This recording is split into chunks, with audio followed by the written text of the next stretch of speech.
A primeira coisa que eu gosto de tratar aqui, de trazer para nós conversarmos, é sobre o metaprocesso de contratação. Quando eu fiz a minha dissertação, eu trabalhei isso como um ciclo de contratação. Muitos autores falam ciclo de contratação. A nova lei fala em metaprocesso. E acho interessante que a ideia do ciclo de contratação olhava só para a contratação específica que a gente ia fazer. Então, era olhando para aquela contratação, olhando para a necessidade que surgia, aí nós elaborávamos lá atrás, 8666 lá atrás, um edital, elaborávamos um edital, selecionávamos aquele com quem iríamos contratar, firmado o contrato, fazia fiscalização do contrato. Simples assim. Simples, porém não eficiente. Não é verdade? Porque se a gente só faz a identificação de uma necessidade e dela diretamente a gente elabora um edital, a história está aí, né? Tudo que a gente passou até então está aí para contar que não dá certo, não. Por que não dá certo? Porque a gente não estuda bem a contratação. Muitas vezes, aquela coisa de receber o objeto, olhar aí, você comprou mal, hein, amigo? Você comprou tudo errado. Você não sabe fazer esse negócio.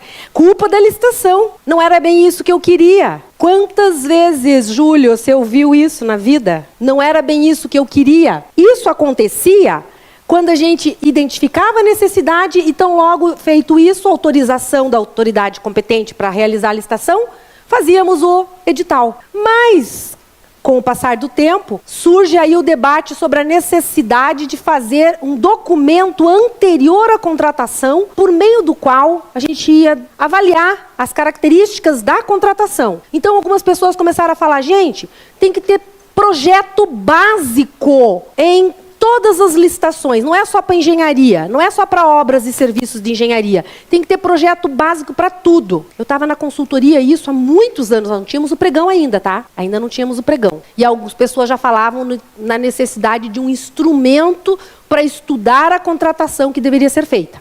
Ok. Com o tempo, nós tivemos, então, a figura do termo de referência. Aí sim parecia que nossos problemas acabaram, não é verdade? Vai ter um termo de referência.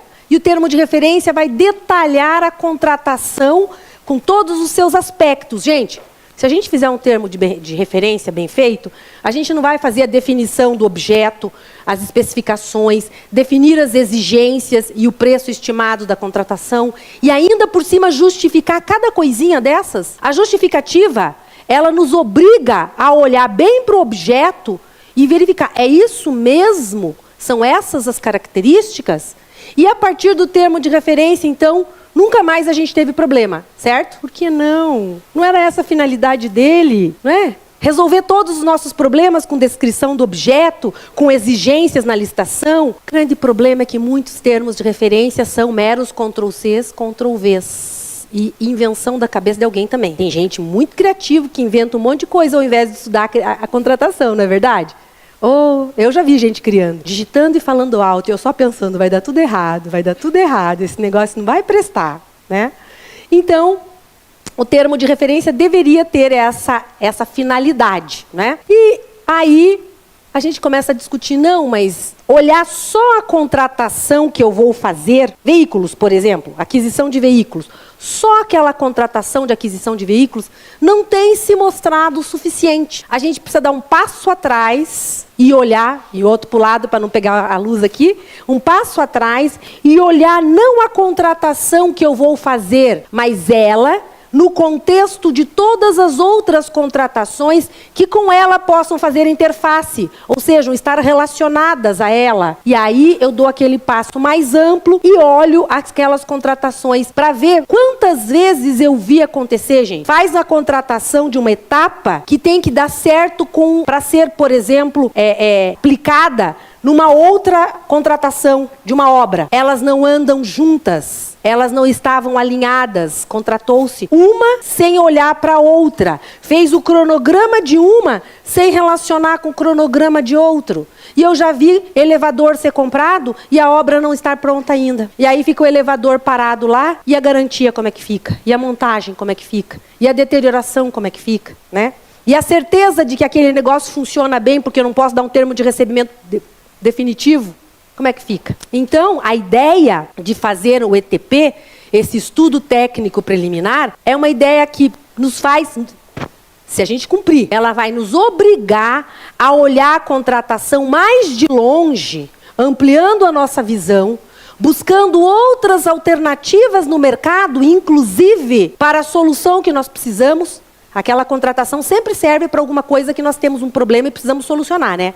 Não é sempre assim? Então, ela vai nos fazer olhar mais além e procurar no mercado, talvez, soluções diversas daquela que, num primeiro momento, a gente imaginou que seria adequada. Essa é a ideia do ETP, e por que é por isso que ele conclui com uma avaliação sobre a viabilidade daquela contratação. Muitas vezes você pode chegar à constatação de que não é viável fazer, pelo menos não do jeito que você quer. E aí o ETP passa a ser esse estudo mais amplo. Se a gente fizer bem certinho, vai melhorar bastante a nossa vida. Mas tem uma outra coisa ainda que a gente faz, que a gente deve fazer, que é, a contratação do carro, o ETP, o estudo da contratação do carro, TR. O ETP, olhando mais de longe, relacionando com seguro, relacionando com gasto de combustível, relacionando com desgaste, com manutenção preventiva e corretiva, não é? Relaciono com outras coisas. Aí eu dou um passo mais atrás ainda e olho o meu plano de contratações